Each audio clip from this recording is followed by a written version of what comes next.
आज मैं आपके साथ शेयर करने जा रही हूँ बिल्कुल रेस्टोरेंट जैसे कि आप होटल में देखते हैं। व्हाइट सॉस पास्ता बच्चे या बड़े सभी का ही फेवरेट है। ऐसे तो पास्ता घरों में हर कोई बना लेते हैं, बाकी वो स्वाद नहीं आती है जो आप होटल रेस्टोरेंट से ऑर्डर करके खाते हैं। आज मैं सारे रेसो प्रॉपर तरीके से बताऊंगी और रेस्टोरेंट के सीक्रेट टिप्स बताऊंगी। आप घर बैठे बैठे इतनी tasty creamy white sauce pasta मिनटों में तैयार कर लेंगे बहुत आसानी से। Hello guys, good morning. अपनी कुक डेली चैनल में आपका बहुत बहुत स्वागत है। आज की वीडियो पसंद आती तो प्लीज मेरे चैनल को लाइक कीजिएगा, शेयर कीजिएगा। चैनल पर आप नहीं होता सब्सक्राइब कर लीजिएगा। तो चलिए एक न्यू रेसिपी शुरू करते हैं। Super tasty super creamy white pasta बनाने के लिए यहाँ हम लेंगे 2 कटोरी पास्ता। ये हम मैक्रोनी पास्ता ले रही हूँ। आपको तो पता ही है कि ये मैक्रोनी पास्ता बच्चों को बहुत पसंद आता है। आप चाहे तो यहाँ कोई भी पास्ता यूज कर सकते हैं। कई तरीके के पास्ता आती है, जो आपको पसंद आती है वो यहाँ ले सकते हैं। अब सबसे पहले हमें पास्ता को उबालना होगा। पास्ता उबालने के लिए गैस के ऊपर हम एक कढ़ाई में काफी सारी यानी 1 लीटर पानी पहले से ही उबलने के लिए रख दिया था। ये देखिए एक उबाल पानी में आ गया है। जब तक कि पानी उबलने न लग जाए तब तक हम पास्ता को नहीं डालेंगे। जैसे इस तरह से एक उबाल पानी में आ जाए, बढ़िया से उबलने लग जाए, फिर इसमें डालिए 1 छोटी चम्मच नमक। ये सारी चीजें हम स्टेप बाय स्टेप बता रही हूँ जिससे आपके पास्ता परफेक्ट कुक हो। कई बार होता है ज्यादा कुक होने के बाद में मैसी सा हो जाता है, तो आप पूरे वीडियो को देखिएगा, बिल्कुल बढ़िया आपके पास्ता बनेंगे। साथ ही डालेंगे 1/4 छोटी चम्मच ऑयल, जिससे पास्ता आपस में चिपके नहीं या बढ़िया इसमें साइन आ जाए। यहाँ सबसे जरूरी पॉइंट है कि बहुत ज्यादा यहाँ ऑयल नहीं डालिएगा, सिर्फ 4 से 5 बूंद डालिएगा। ज्यादा ऑयल डल गई तो आपके पास्ता चिपका सा हो जाएगा। जब आप व्हाइट सॉस के कोटिंग करेंगे तो उसमें नहीं होगा, तो यहाँ पर ध्यान से आप डालिएगा 4 से 5 बूंद के करीब। और पानी भी बढ़िया से उबल गई है। पानी इस तरह से बढ़िया से उबल जाए, फिर इसमें हम डालेंगे 2 कटोरी पास्ता। पानी में पास्ता डालते ही आप 1 से 2 बार इस तरह से पलटा से मिक्स कर दीजिएगा, जिससे क्या होगा ये आपस में चिपकेगा नहीं। ये देखिए पास्ता भी अपना स्टार्च छोड़ना शुरू कर दिया है। अब इसी तरीके से मीडियम फ्लेम पर पकने देंगे। यहाँ हम सबसे ज्यादा सोचते हैं कि पास्ता कुक हुआ है कि नहीं, कितना और पकाना है।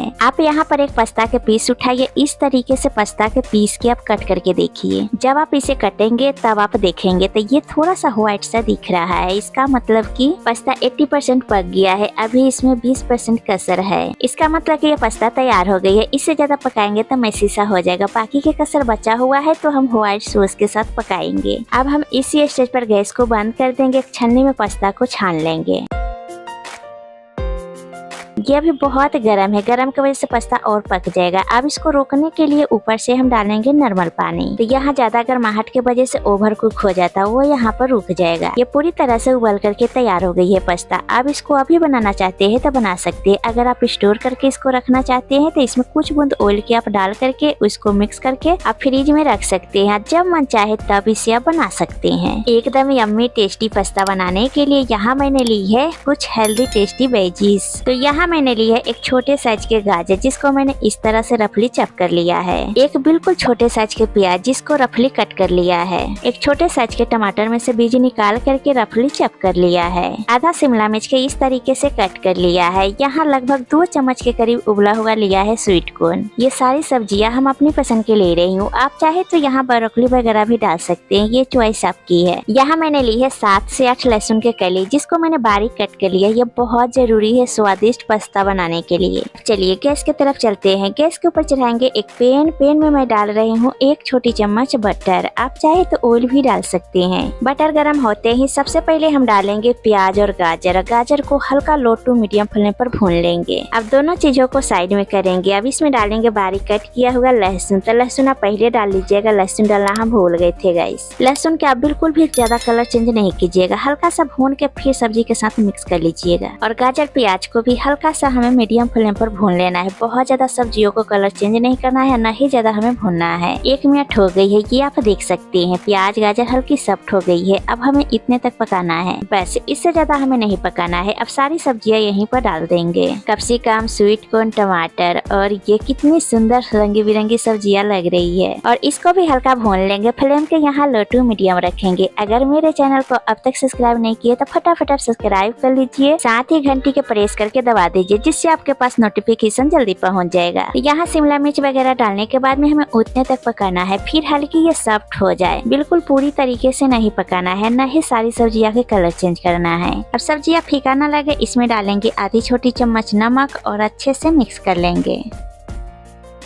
लीजिए सभी चीजें हल्की सी पक गई है। अब इसी स्टेज पर गैस को बंद कर देंगे और इसे रखते हैं साइड में। अब सभी चीजें रेडी हो गई है। अब बनाते हैं पास्ता।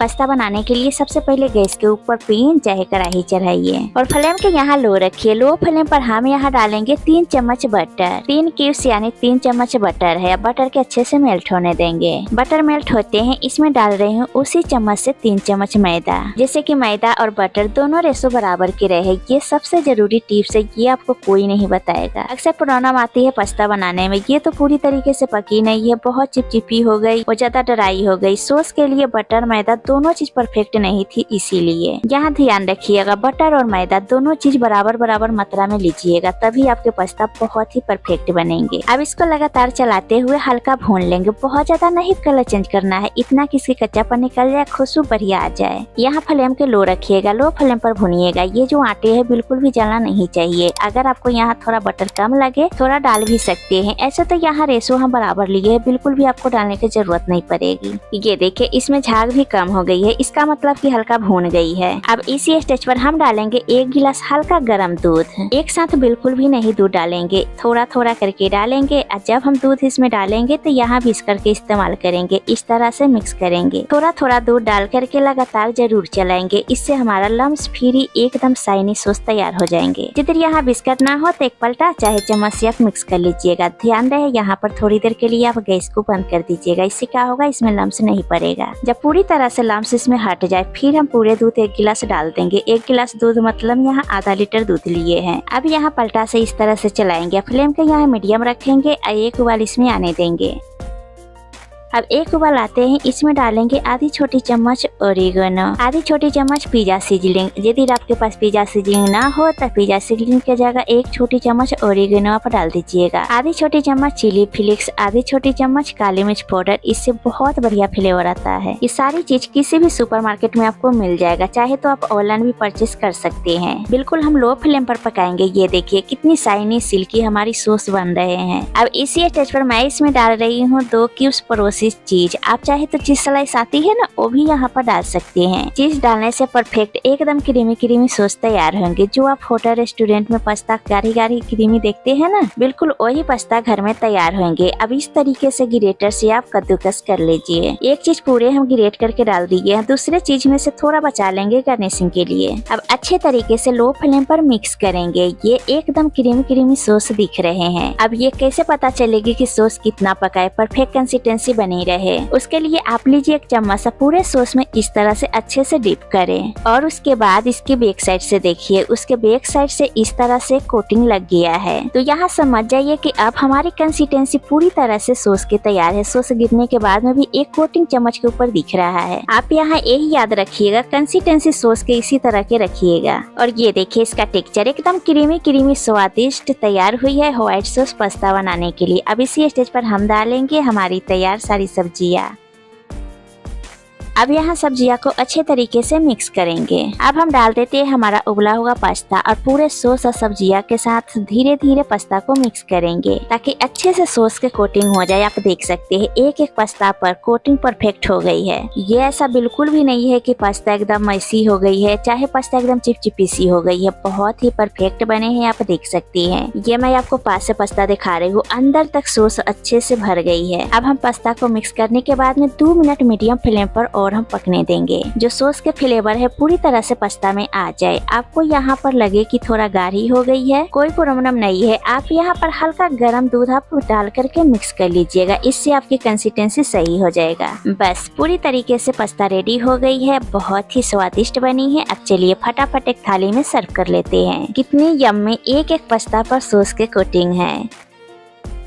अब पास्ता के ऊपर से थोड़ी सी हम चिली फ्लेक्स से गार्निशिंग कर देंगे या थोड़ा ओरिगेनो से। लास्ट में ऊपर से डाल देंगे थोड़ा सा चीज। तो ये लीजिए बिल्कुल तैयार है हमारा restaurant style white sauce pasta. ये है बनाने के परफेक्ट तरीका, जितना पास्ता है उतने सॉस के कोटिंग है, ड्राई बिल्कुल भी नहीं है। एक एक रेशो आपको यहाँ पूरा बताई हूँ, बिना टेंशन के घर पर आप आसानी से व्हाइट सॉस पास्ता बना सकते हैं। ये खाने में बहुत ही टेस्टी लगता है, मेरे तरीके से आप जरूर बनाइएगा। उम्मीद करती हूँ कि एकदम क्रीमी क्रीमी यम्मी ये व्हाइट पास्ता के वीडियो आपको बहुत पसंद आई होगी, हमें प्यारा सा कमेंट करके जरूर बताइएगा। अगर आज की रेसिपी आपको पसंद आती है तो प्लीज मेरे चैनल को लाइक कीजिएगा, शेयर कीजिएगा। चैनल पर आप नहीं हो तो सब्सक्राइब कर लीजिएगा। इंस्टा और फेसबुक से मेरे वीडियो को देख रहे हैं तो लाइक कीजिएगा, फॉलो कीजिएगा। फिर मिलते हैं एक न्यू रेसिपी के साथ, अभी के लिए बाय गाइस।